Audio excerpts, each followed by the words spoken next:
pessoal! Estamos de volta para resolver as atividades de química da semana 2 do volume 3, sobre modelo atômico de Thomson. Mas antes de irmos para as atividades, eu gostaria de agradecer imensamente aos 10 mil inscritos no nosso canal. E você que ainda não se inscreveu, se inscreva, ative as notificações e se gostarem da aula, deixe o seu like, certo? Eu sou a professora Simone, professora de Química do canal Escola Online.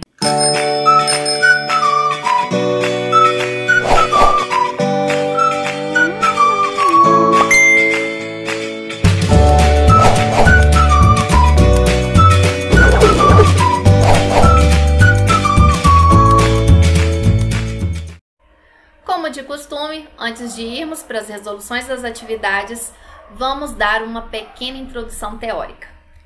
A teoria hoje é sobre o modelo atômico de Thomson. O modelo atômico de Thomson ele é baseado no experimento com ampolas de Crookes. Aqui tem um esboço desse experimento. As ampolas de vidro elas são submetidas sobre vácuo e alta voltagem e no interior dessas ampolas são colocados diferentes gases. Então, foi feito vários experimentos e em cada experimento utilizou um gás. E, independente do gás em que foi utilizado, sempre observou o mesmo, um fluxo luminoso indo do cátodo para o ânodo. E, em relação a esse fluxo luminoso, Thomson chegou a algumas conclusões. Primeiro, que esse fluxo luminoso não era simplesmente luz. Esse fluxo luminoso ele era constituído de partículas que possuíam massa. Por quê? Porque ele colocou aqui uma hélice no caminho desse fluxo luminoso e ele observou o movimento dessa hélice. Se as partículas não possuíssem massa, essa hélice não seria movimentada. Então, essa é a primeira conclusão, que o fluxo luminoso possui massa. Por quê?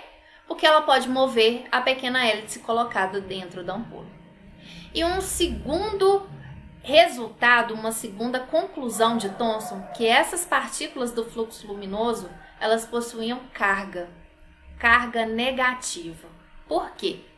Porque esse fluxo luminoso, aqui nessa situação representado na cor vermelha, ele sofre desvio para o lado do polo positivo quando submetido a um campo elétrico. Então, se ele sofre um desvio pelo polo positivo, significa que esse fluxo luminoso possui carga negativa. E aí, Thomson, ele concluiu que, independente da substância colocada aqui no interior da ampola, toda substância, toda partícula, todo átomo, ele tem em sua constituição uma mesma partícula. Foi aí a descoberta do elétron. E o elétron, ele possui massa e carga negativa. Então aqui, gente, é um experimento, uma fotografia mostrada do experimento real. Aqui a ampola sob vácuo e aqui corrente alta voltagem e aqui o cátodo e o ânodo. E aqui o fluxo luminoso, certo? Aqui a gente pode observar que aproximando um ímã, esse fluxo luminoso ele sofre desvio. Então, pelo polo positivo do ímã, ele é atraído. Então, indicando assim que esse fluxo luminoso ele é constituído de partículas de carga negativa.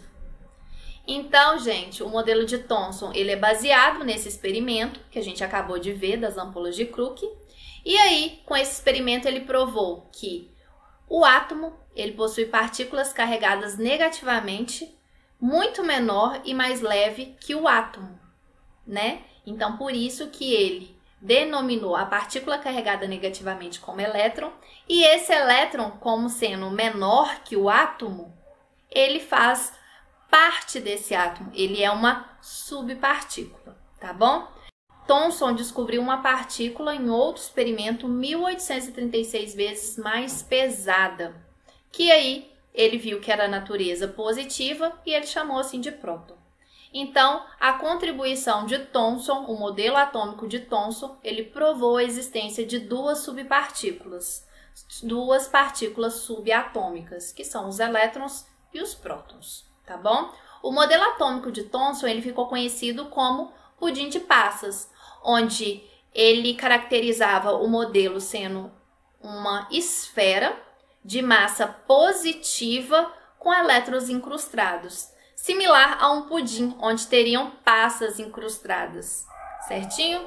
Então essa foi a nossa contribuição aqui para vocês. E aí leiam mais sobre modelo atômico de Thomson. Vamos aos exercícios? Primeiro exercício. Thomson determinou pela primeira vez a relação entre massa e carga do elétron, o que pode ser considerado como descoberta do elétron. É reconhecido como uma contribuição de Thomson ao modelo atômico.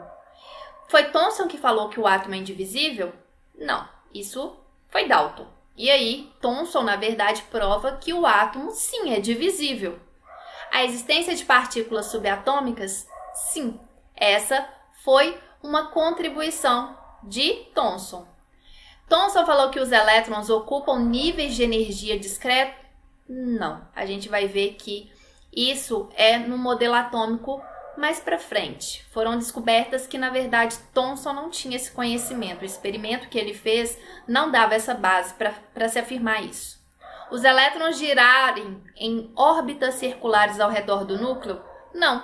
Thomson achava que os elétrons estavam incrustados na massa positiva. Isso não é contribuição de Thomson.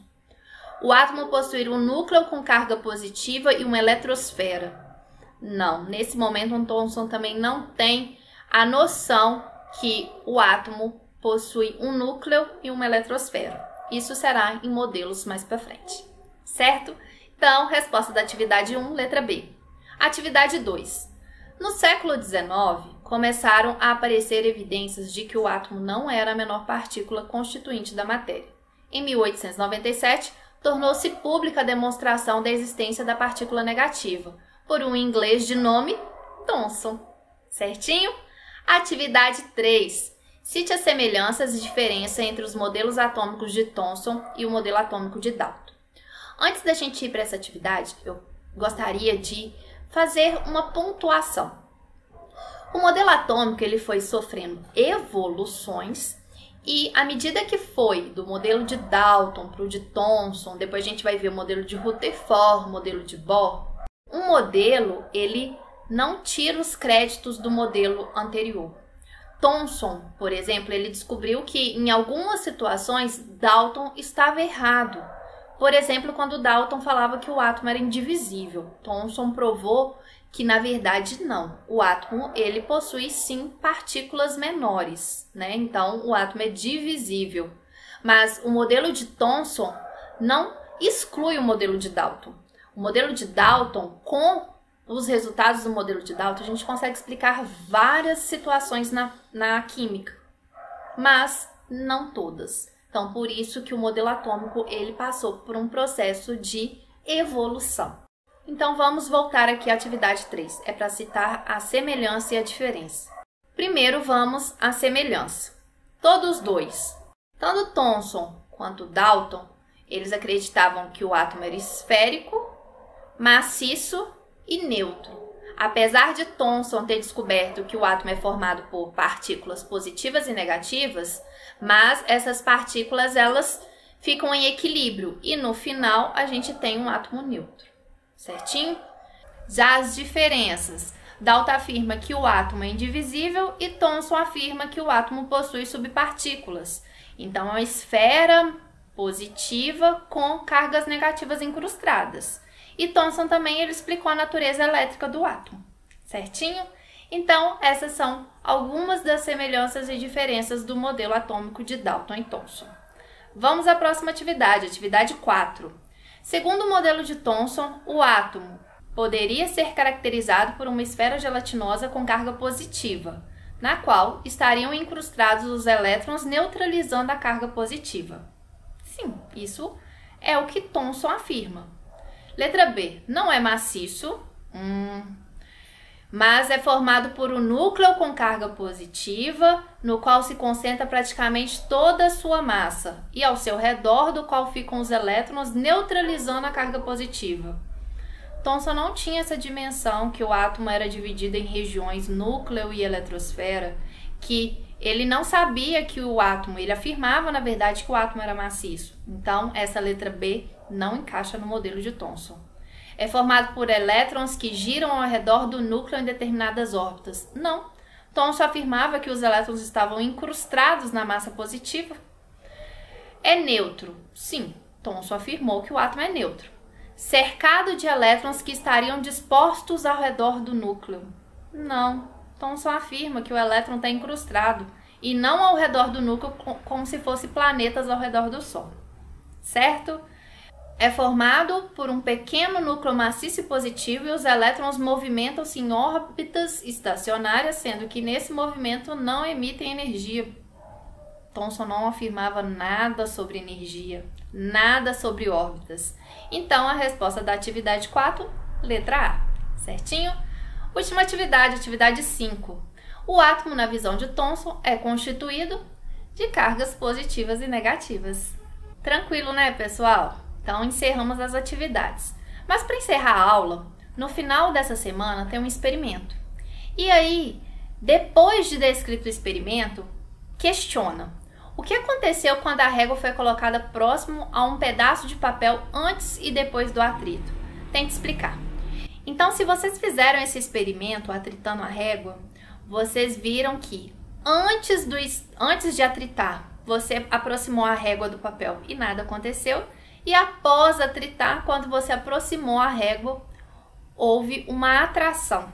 E aí, o papel ficou próximo à régua, né? Foi atraído pela régua. Por quê?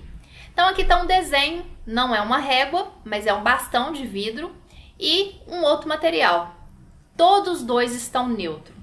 E aí, atritando, movimentando essa lã sobre esse bastão de vidro, após esse atrito, a gente vai ver que houve, então, uma eletrização, tanto do bastão de vidro quanto de lã.